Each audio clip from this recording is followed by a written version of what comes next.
Good afternoon, good evening, good morning. This is Katania Alvin. This is the second part about money and what it is in our life. So this is part of the American intelligence media, and Gabriel is talking about the origins of money. This is part 2 of that and an X-22 files, the beginning of part 1. Peasant would come and bring their offerings, the fruits of their labor, all that they had done for the season, and made an offering not only to the gods but also to the priests and priestesses at the temple. It was often the fashion that they were given a coin made of rude base metals, and this coin could be placed into a device in the temple that brought absolute wonder, imagination, awe, magic into these people's lives.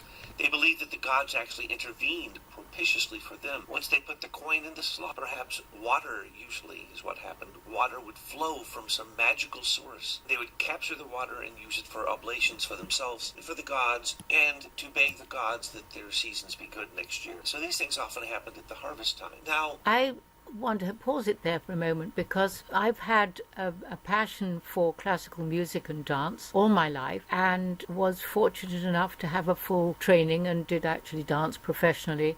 But it's the passion for interpreting classical music, particularly classical music for me.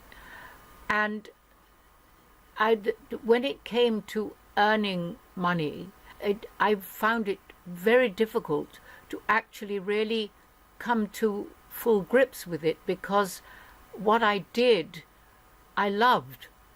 So I wasn't like so many other people doing a job of work to earn money. It did eventually come down to that, because I began to realize what it was like when you didn't have money.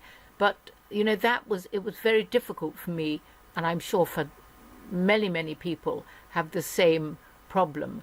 And how could I equate, when I began to have children and, with birthday presents or what have you, how could I equate their value in something that I maybe wanted to get for them in terms of money? I couldn't. It was impossible. it was also in China the fashion that people would come and they would bring the fruits of their labor, and they would be given a coin that would have special meanings to it, a special picture, a special rim around the edge, a special color made of a special substance. And there are hundreds of these, and people would collect them. And in fact, it showed the wealth of the family for the women to wear them around their neck or in their clothes. For the men, they put them on their swords, and they displayed them in their home, so that when you'd walk into the home, you would see the coins from the temple that showed your wealth. And these coins each had magical powers. And that's still true to this very day, believed by the people in the East. But now a Greek who comes before this fantastic temple and brings their fruit of their labor gets this special experience that they don't understand. They don't understand the gears and the levers and the pulleys and the flow of the water that created that possibility for the water to flow from this magical source after they put their coin in. But we need to remember that it was that magic related to the coin that had a direct connection to the spiritual world, a direct connection to the gods that would control their harvest, the gods that would control whether or not next year they would have greater fruits of their labor or not. So we cannot really separate that offering and what that means from the coin itself. And the second that we do is when evil enters. What I mean by that is this. The coin really represents what?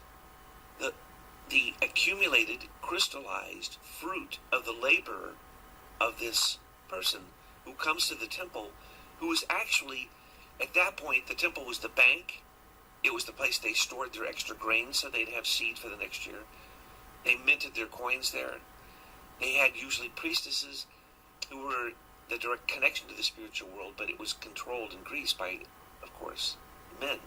So it was men who stood in between, mitigating between the gods and humans, and in a way almost giving a tax to those who came and would offer the fruits of their labor, the congealed evidence of the fruits of their willpower, which is what money really is.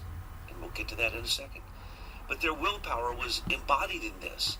And that when relating it to dance, when you've done a classical training, when you've done a bar and the center work and years of that training, and like many crafts and arts, that is so true, actually. It is the labor. Their will wanted to connect with the spiritual world.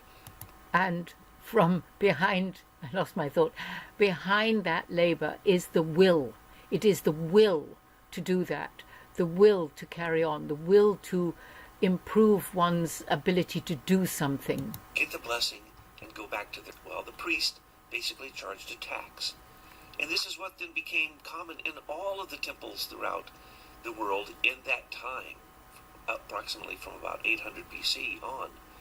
It was a male-dominated priestly culture where they actually created coins for a variety of purposes, almost as the Catholics would call it, indulgences, or a direct connection to the spiritual world by holding these coins.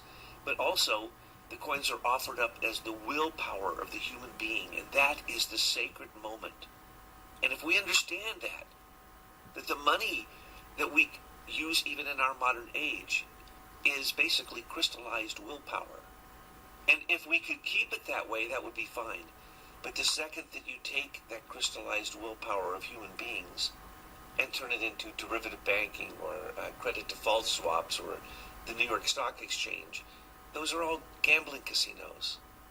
And another wonderful thing I experienced was my granddaughter was maybe about 5 or so at the time, and my husband was dancing to Fantasia, and my husband was watching the Fantasia and DVD, and she stopped and said, put her hands on her hips and said, "Grandpa, if you don't watch me, I can't dance." So the coin is also representative of the appreciation of somebody else's energy, human energy, watching and appreciating what we have to give. And there should be no gamble. So once you take the crystallized will of the human being and you strike it into a coin that has some value, whether it be a spiritual value, a meaningful value to the people who gave the fruits of their labor to get that coin, or whether or not it is of some precious substance, so that in fact you are basically trading a commodity in the old days when you were trading coins. But those coins were long after the use of the temple. It was only later that coins started to be struck with the face of the leaders of the time, the leaders of the cities, the areas of the different nations and the countries. And these different struck coins meant something in that kingdom. They may not mean anything in another kingdom, but if they were of gold or silver, then they could be traded for their value, their face value, without the real meaning of the imprint of whose face was on that coin. So it at first had to do with the face of the gods was on the coin. Then it became the face of humans and leaders, rulers, representing kingdoms. And then this, of course, turned into our modern age when we no longer use coins, or we back our paper fiat currency with gold or silver or any type of commodity that is actually tradable, that you could barter with, that has a fixed value. So we've separated from coins and from money the true meaning that it is the life blood of human beings, and that we agree to crystallize it into something that has a agreed upon value.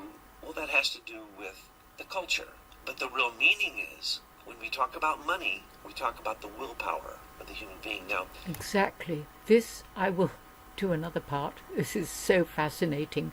But I will put the link in the description box. So please like, share, and subscribe. And God bless you all. This is Catania Alvin saying cheerio.